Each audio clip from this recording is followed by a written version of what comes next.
How did you get into this idea that Masonry and the Vikings have this incredibly strong link? How did you get a clue about this? What drew you to this idea in the beginning? Well, it was my father's idea.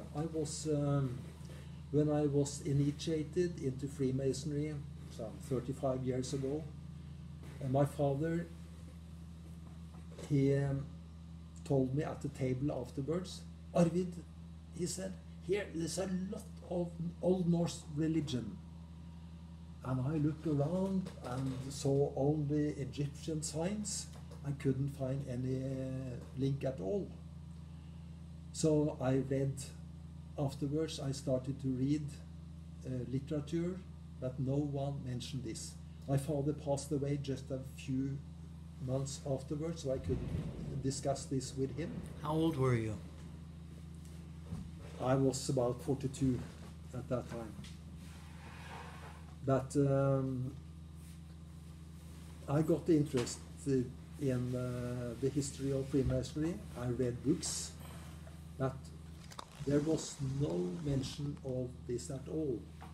Only connected to Freemasonry that it had an origin in the old rituals in the Mediterranean. Okay, so they were basically following the Christian line. Yeah. Okay, so what was your kickoff point? What did you decide to do first? Well, I read a lot of Freemasonry literature, and I have also been very interested in history. So I read about history, but when I went into retirement, I decided to dig into this and see if my father's theory could be correct.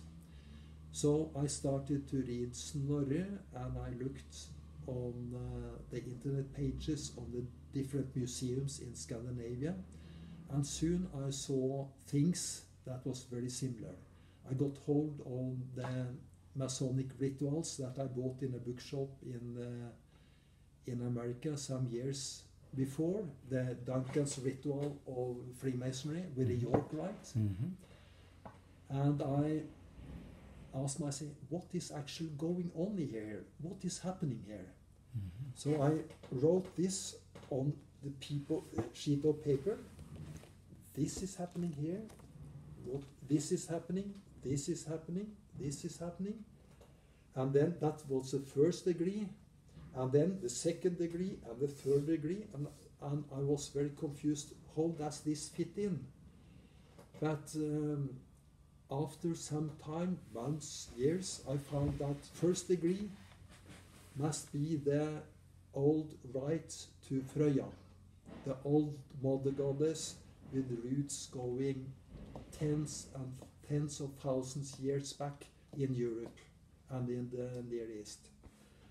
The second degree, that must be the old shamanic rite of Odin coming from the east.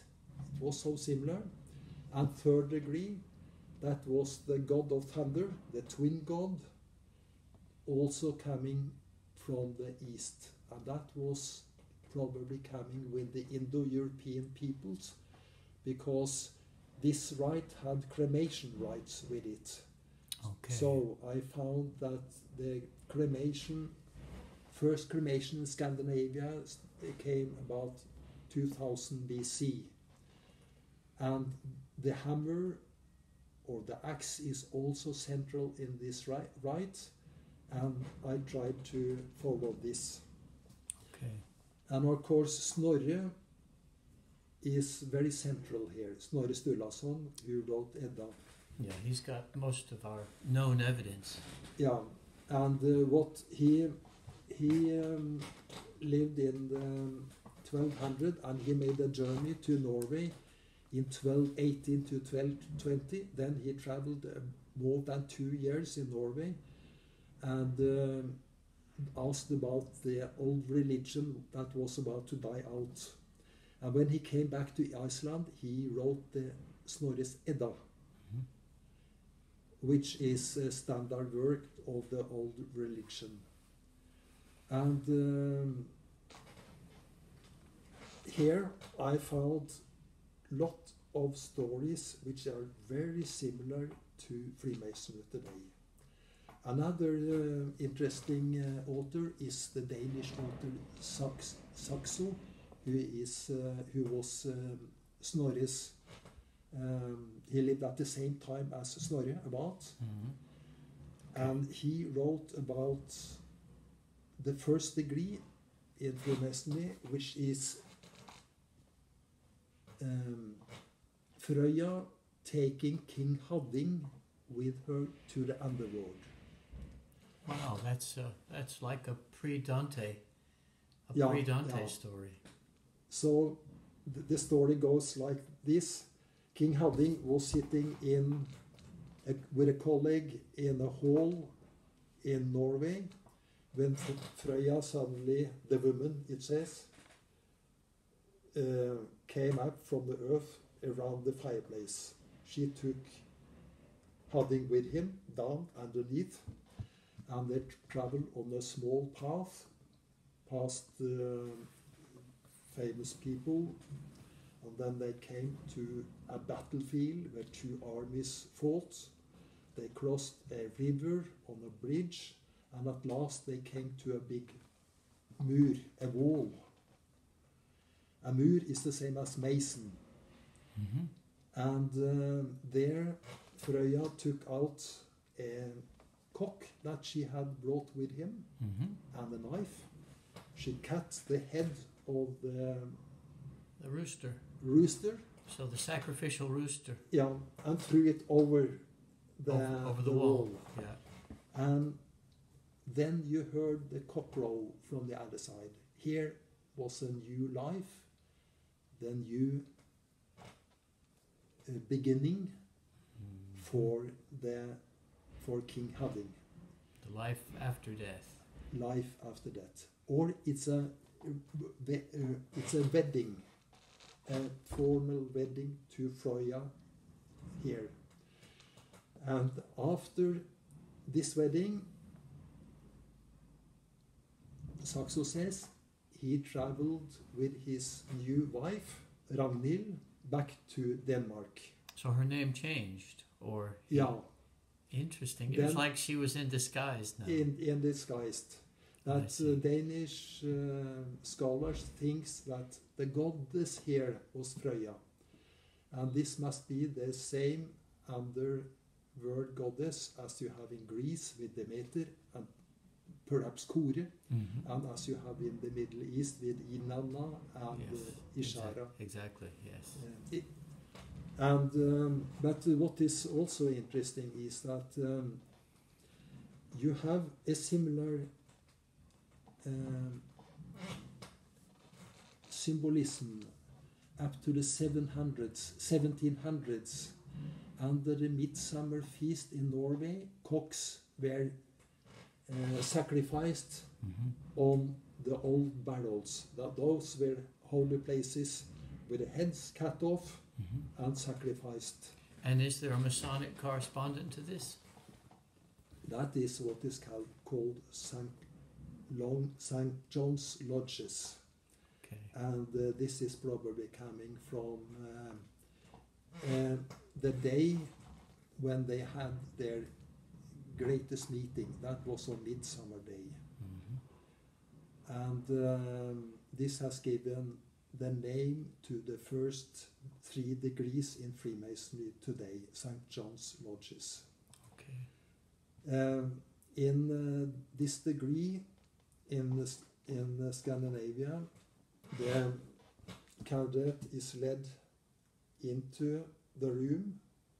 He's led 3 times around the room, and he is asked to step 3 times over the holy part, which they don't know exactly what is, and then he is led to the altar. But in the old Norse tradition, they know about this sacred spot that you step over. Yeah. That has a name, it has a purpose. Yeah. I mean that this is the grave with the burnt remains of their forefathers. So you're stepping over your ancestors. Yeah. So this was the ancestors' right to honor the ancestors. And the young man, the Freemason, he's led to the altar today, where and in the Scandinavian tradition, he then leads love when he comes to the altar. Okay. And he is blessed by the worshipful master. There is no God mentioned here, so you don't know, the Freemasons don't know what they are blessed to. But after this ceremony, he gets the apron around his waist, which is a symbol of being born again. So he gets a new skin. He gets a new skin. And this is probably from the old Germanic rites, when a new man or child was born into the family. He was pulled out from ox skin, black ox skin, or the ox skin, dragged out this, and this was a symbol of rebirth. So how much of this is missing in Masonry? Which bits are they missing? They don't know what they're walking over, first off. Yeah. So the aspect of passing over your ancestors or viewing their remains